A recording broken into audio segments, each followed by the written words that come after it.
Mesdames, Mesdemoiselles et Messieurs, bonsoir à toutes et à tous. Vous êtes les bienvenus encore une fois ici sur la tribune d'éveil des consciences. Alors, la une de l'actualité mondiale repose en ce 20 janvier 2025 sur la prestation effective de serment du tout nouveau 47e président américain Donald Trump. Oui, il faut le préciser puisque toutes les tentatives qui ont été organisées à son égard en vue de son envoi au repos éternel et qui ont été un échec cuisant, ces tentatives faisaient peur au monde et le monde se demandait est-ce qu'il pourrait effectivement prêter serment et devenir ce 47e président des États-Unis d'Amérique. Et oui, la sécurité était de taille. Donald Trump a été reçu à la Maison-Blanche par Joe Biden. Ils ont fait la passation de pouvoir. Ensuite, Donald Trump a levé la main, il a juré, il a prêté serment. Il a donc été investi officiellement dans ses fonctions de président, de 47e président élu des États-Unis d'Amérique. Alors, lors de son discours inaugural, si on va le dire ainsi, lors de son discours, Donald Trump a beaucoup parlé. Quand je dis qu'il a beaucoup parlé, il a touché des éléments très forts. Il a envoyé des signaux très puissants à tout le monde entier. Et il annonce la renaissance de l'Amérique de ses cendres. Donald Trump a tenu un discours qui va être décrypté dans les heures à venir. Voilà. Mais que nous nous donnons l'occasion et la chance de toucher certains éléments clés de cette déclaration, de ce discours historique et mémorable de Donald Trump. Puisque à travers ce discours, nous constatons l'orientation désormais des grands changements géopolitiques qui verront le jour dans le monde.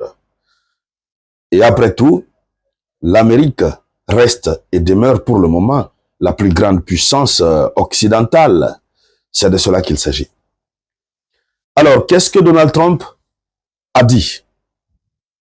En substance, quels sont les points saillants? Dans le cadre de cette vidéoconférence, c'est bien sûr de cela que nous allons parler. Mais avant de continuer, je vous demande humblement de partager la vidéoconférence. Partagez-la dans tous les groupes, Messenger, WhatsApp, un peu partout. Mettez surtout beaucoup de j'aime. C'est de cela qu'il s'agit. Alors, allons-y donc dans les profondeurs. Alors, c'est fait. Et en ce jour mémorable du 20 janvier 2025, Donald Trump, quand il a pris la parole, il a annoncé, d'abord il faut dire, il a juré de protéger l'Amérique, de protéger la Constitution. Et ensuite, il a annoncé que l'âge d'or de l'Amérique commence dès maintenant. Pour lui, c'est l'âge d'or de l'Amérique. Pour lui, c'est un regain de succès pour l'Amérique. Puisque Donald Trump estime que l'administration Biden a enfoncé l'Amérique dans des situations qui ne sont pas normales et que l'administration de Joe Biden a procédé à un recul, a fait reculer l'Amérique comme pas possible. Et l'Amérique a perdu sa souveraineté, selon Donald Trump toujours. L'Amérique a perdu sa souveraineté. L'Amérique, dans le concert des nations, a cessé de briller. L'Amérique a cessé d'appartenir aux Américains. Voici le résumé de ce qu'il dit. Alors, avec la deuxième fois pour lui d'être président, de revenir au pouvoir, Donald Trump a annoncé qu'il était très optimiste, que l'âge d'or de l'Amérique commence dès maintenant. Ça, c'est sa promesse. Alors, il dit que l'âge doré de l'Amérique commence maintenant. Voilà. Il dit à partir d'aujourd'hui, notre pays prospérera et sera à nouveau respecté dans le monde entier. Toutes les nations nous envieront et nous ne nous laisserons pas abuser.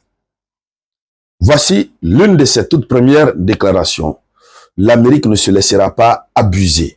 Ça veut dire, c'est un message qui s'adresse directement aux Occidentaux, qui ont abusé de l'Amérique en alimentant le conflit russo-ukrainien, en prenant les finances des Américains pour les réorienter vers des programmes de conflit, vers des programmes de guerre un peu partout dans le monde.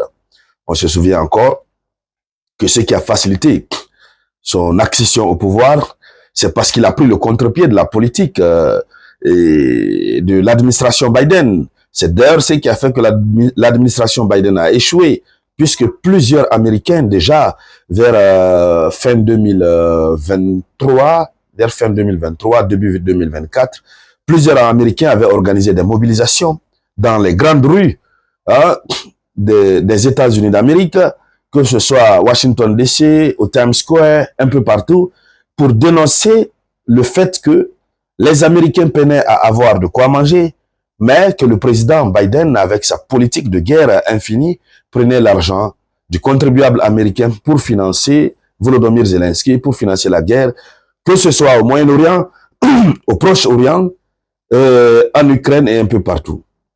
Donc, il est revenu avec une rhétorique qui fait plaisir aux Américains. Alors, Donald Trump dit que les nations vont envier l'Amérique. Mais l'Amérique ne se laissera pas abuser. Il continue, il dit ceci: nous recouvrirons notre souveraineté, notre sécurité sera rétablie. Alors, il poursuit en disant: je mettrai très simplement l'Amérique au premier plan. Nous recouvrirons notre souveraineté, notre sécurité sera rétablie. La balance de la justice sera rééquilibrée. L'instrumentalisation vicieuse, violente et injuste du ministère de la Justice et de notre gouvernement prendra fin. Et notre priorité absolue sera de créer une nation fière, prospère et libre. Voilà. Il continue et il affirme qu'il vient d'être investi 47e président des États-Unis d'Amérique. Il dit que j'espère que l'on se souviendra de notre récente élection présidentielle comme de la plus grande et de la plus importante élection de l'histoire de notre pays. Alors, Donald Trump, il a parlé, il a dit beaucoup de choses. Et ensuite, il a dit, grâce à notre force, nous mettrons fin à la guerre. Voici l'une des parties qui nous intéresse encore le plus dans ces premiers éléments de son discours que nous sommes en train de voir ensemble. Par la force des États-Unis d'Amérique, ils vont mettre un terme à la guerre. C'est-à-dire, il dit, notre force mettra un terme à la guerre. Alors, ce qui veut dire que Donald Trump est résolument engagé pour mettre un terme à la guerre. Voici des propos que nous attendions de lui. Voici des propos qui nous intéressent déjà. Et donc, la suite de son discours, nous allons revenir là-dessus dans les prochaines vidéoconférences. Voici pour le moment ce qu'il faut dire à ce sujet. Merci donc, chères dames, chers messieurs. Merci à toutes et à tous. Je vous reviens donc tout à l'heure avec de nouvelles actualités. C'était la voix de votre unique samouraï.